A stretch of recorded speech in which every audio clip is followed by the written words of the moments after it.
Welcome to Anti-Moonboy News, week ending 11/10/2024. Let's jump right in. Our leadoff story this week is that the alleged Bitcoin fog operator, Roman Sterlingov, was sentenced to 12 and a half years in prison. And in addition to this, he is sentenced to pay a forfeiture money judgment in the amount of $395 million. Now, if there's one thing I want you to take away from this news segment that I am releasing, I really want you to look up this case, and especially to look up what the defense attorneys are saying about this case. There's a really good podcast that was done by Peter McCormick where he interviewed Tor Eklund on this. I encourage you to look that up. This case is not only full of holes, but it's unconstitutional, and it sets a really bad precedent. Now, chain analysis companies, blockchain surveillance companies, whatever you want to call them, they're going to be involved in more and more cases going forward. And this Bitcoin fog case is really the first time that the defense is pushing back against chain analysis. In that podcast I mentioned, they talk about how the chain analysis that was done on this case is highly questionable.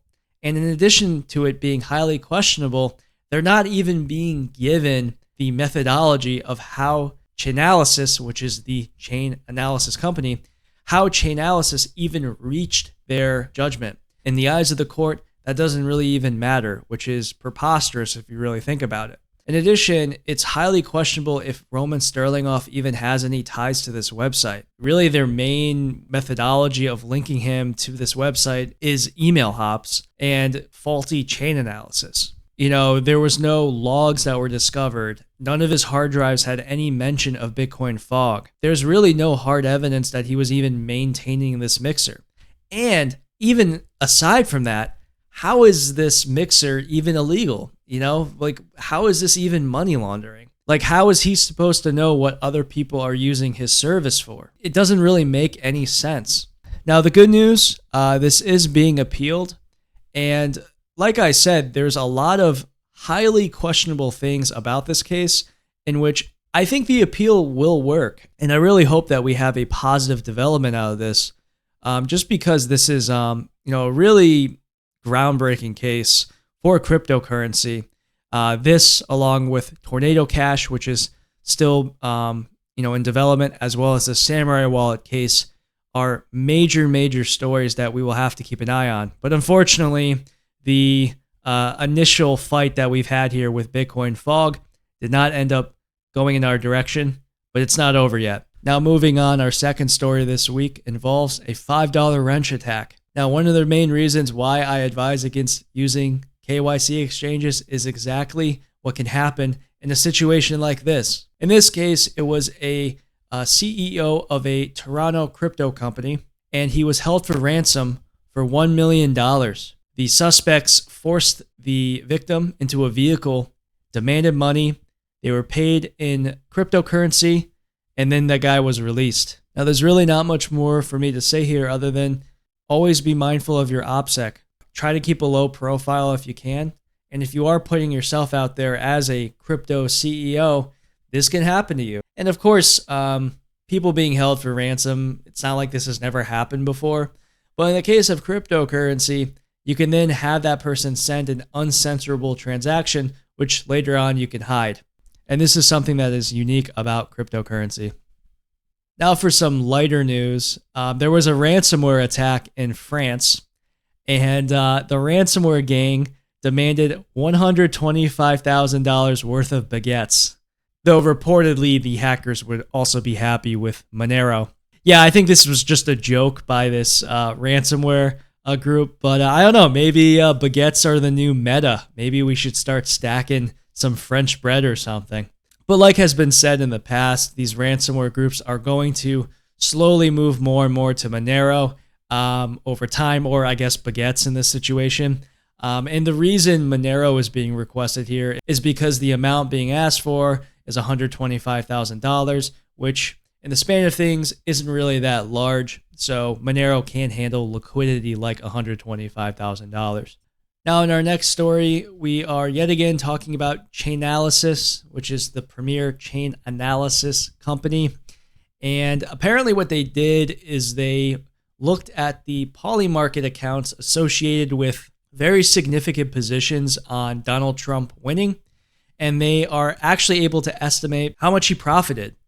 And this is really just an example of basic chain analysis being done. And of course, Chainalysis is going to come out and try to flex and say how smart they are, even though this is like trivial and something that somebody can do if they are just allowed exchange information.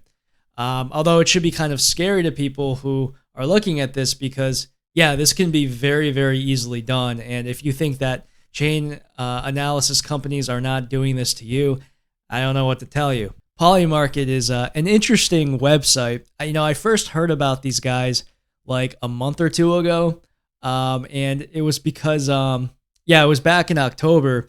The leader of Hezbollah got blown up, right? And during that time, prior to the announcement that he had died, there was a bet as to whether or not he survived the attack, and people were betting on it. And I thought that was kind of amusing. This whole concept of betting on events, I've never even really considered it, but it's an interesting use case, I guess. And of course, during the elections, people were constantly mentioning Polymarket as something that proved that Donald Trump was going to win. I don't really have much more to say here other than I expect markets like this to continue growing over time. I got a little tidbit on Zcash. It looks like they've reached an all-time high in their shielded pools. So that's cool for Zcash. If you are someone who supports Zcash, you really need to look into timing analysis. I did just release a couple of videos about timing analysis on my YouTube channel where I'm going over ways to attack Monero. With Zcash, this is especially relevant because people are hopping in and out of shielded pools and very likely doxing themselves in the process. Although the larger this pool gets, the less impactful this type of analysis can get.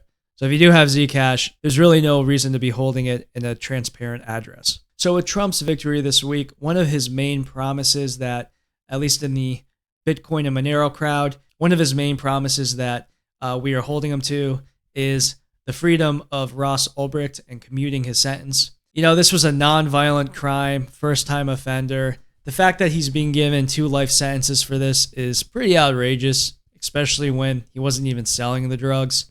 This was really just a case of the government wanting to punish this guy because essentially he had invented what would become an entire economy built on uncensorable digital cash, which we now know as darknet markets. So this is something to look out for. Now, do I think he's going to get released? I actually do. I don't see the harm in it for Trump. This would be a really big thing to happen, and I hope it does. We'll see, though. Don't be surprised if on day one he doesn't commute a sentence, but keep the pressure on him and keep talking about it, because if we get enough people talking about it, we can get him freed.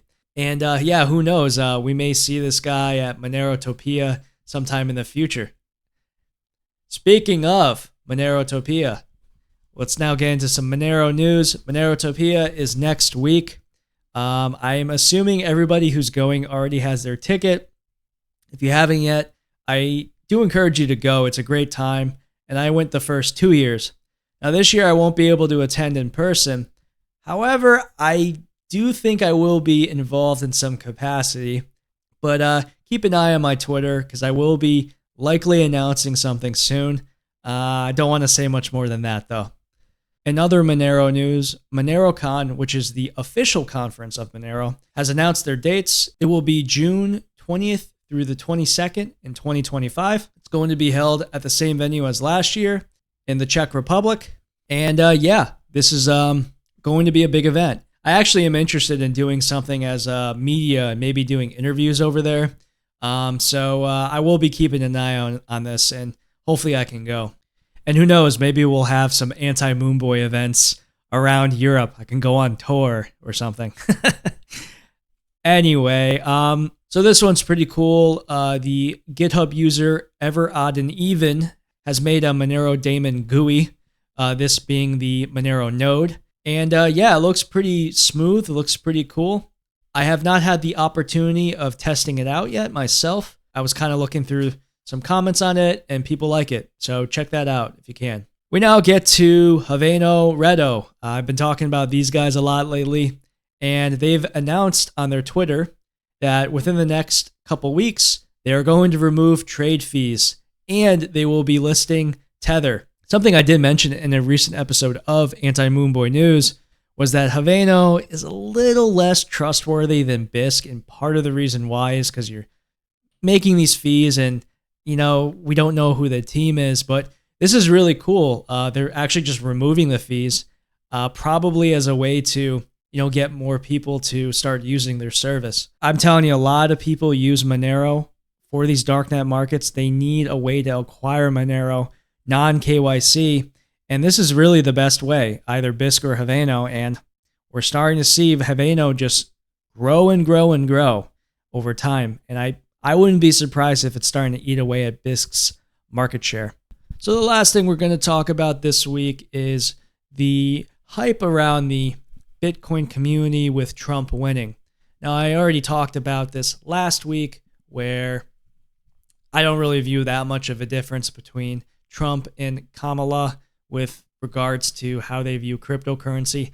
I don't think there's any difference. And the thing is, you have Senator Cynthia Lummis saying that they are going to build a strategic Bitcoin reserve, and she's posting laser eyes like the fraud that she is. And shout out to Lola Leitz, because she kept some receipts on this.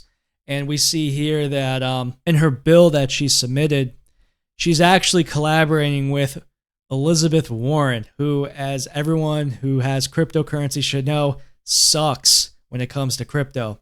So we can read here that Senators Kirsten Gillibrand, Cynthia Lummis, Elizabeth Warren, and Roger Marshall introduced an amendment to the FY24 NDAA that would help prevent the use of crypto assets in illicit financial transactions. The amendment would require regulators to set examination standards for financial institutions engaged in crypto asset activities and require the Treasury Department to give recommendations to Congress regarding crypto asset mixers and anonymity-enhancing crypto assets. Furthermore, it requires the Treasury Department to conduct a study on combating anonymous crypto asset transactions like asset mixers and tumblers, including providing data of their use, level of their use, legislative and regulatory approaches employed by other jurisdictions, and recommendations for legislation or regulation related to these technologies. Listen, these guys are snakes. They want to control cryptocurrency. Anything that has any sort of privacy, they're going to attack. And we're going to fight back, believe me. But these Bitcoiners who are like rubbing their nipples and running around, oh yeah, this is the best, these people, don't trust them, because they will sell you out if it means number go up. And that's what we're starting to see from any of these laser eye guys. They don't care about you. They just want money. Like I mentioned last week, this divide is going to be really the story going forward with Bitcoin. Who do you support? Michael Saylor or Samurai Wallet? That's really the two extremes here, and there isn't really a middle, because the thing is, both those extremes, they're not compatible with one another. Well, that's the end of the episode. So now let's swing it over to Robot, who has the price report for the past week. Robot, take it away. Beeboo, I am financially ruined. Beeboo. What? You don't even have any money. Did you go behind my back and apply for a second mortgage again? Gonna have to call the bank. All right, guys. So that wraps up the news segment for this week. I'll see you guys next week for some more news in the realm of digital cash. And as always, if you would like to donate, I'll leave the wallet address up there. Thanks for watching and listening. Have a great week.